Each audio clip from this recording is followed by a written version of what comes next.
11월 4일 주간 시황 정리해 보도록 하겠습니다. 코스피는 2,580선 마감했고 1.83% 상승 마감했습니다. 개인이 3,800억 정도 팔았고 외국인과 기관이 매수해줬습니다. 코스닥은 750선 마감했고 3.43% 크게 상승 마감했습니다. 개인이 5천억 정도 매도, 외국인과 기관이 매수해줬습니다. 오늘 코스피와 코스닥 모두 크게 상승하는 모습인데요.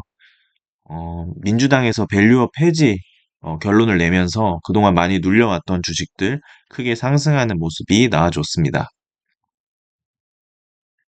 저번 주 나스닥 같은 경우 18,200선 마감을 했고 S&P 500은 5,700선 마감을 했습니다. 저번 주 고용지표 발표와 빅테크들의 실적 발표가 있었는데 빅테크들의 실적 발표에 대한 좀 실망감이 커지면서 큰 폭의 하락을 했고 또 허리케인 같은 이슈 때문에 시장에 또 비농업 고용이 좀 나쁘게 나오면서 저번 주는 좀 나스닥과 S&P 500 모두 조정이 나오는 모습이 나와줬습니다. 원달러 환율 같은 경우는 1373원 마감을 했고 원 엔화 환율은 903원 마감했습니다.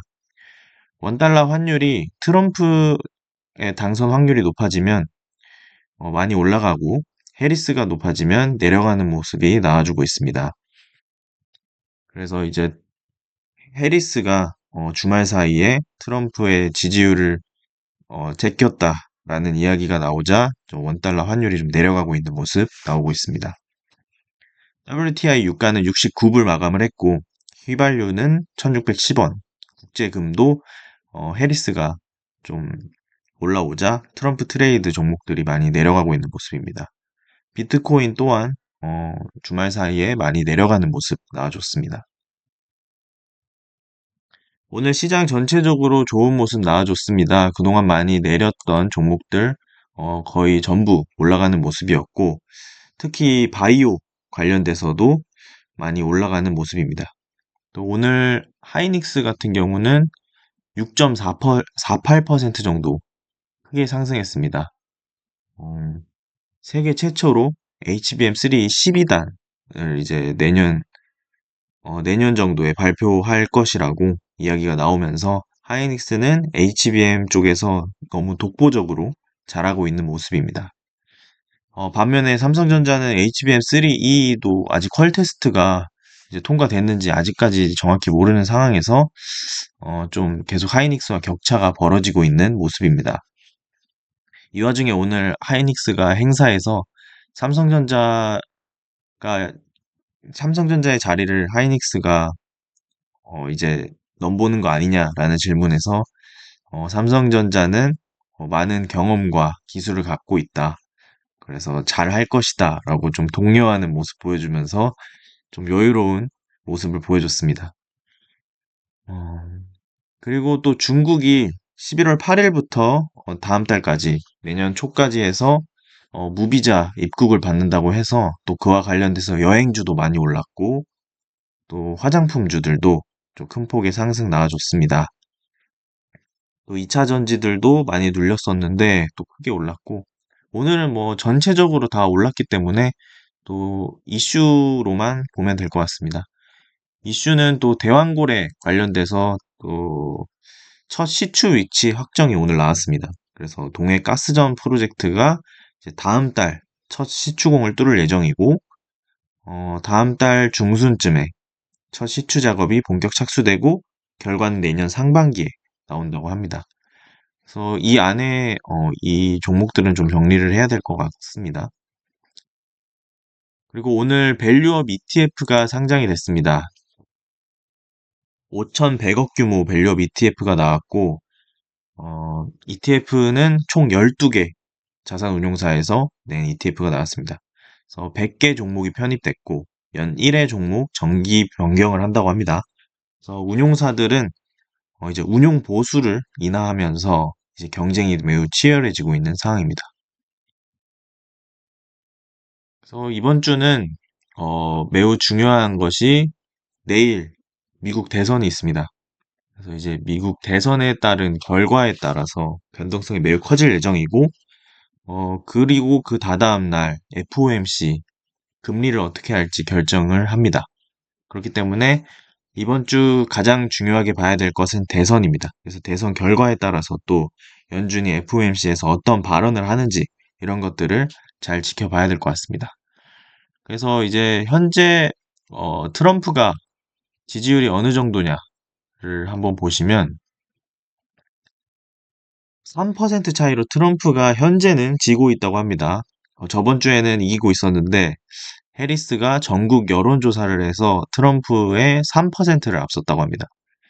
그래서 현재는 트럼프 46% 지지율, 해리스가 49% 지지율이라고 합니다.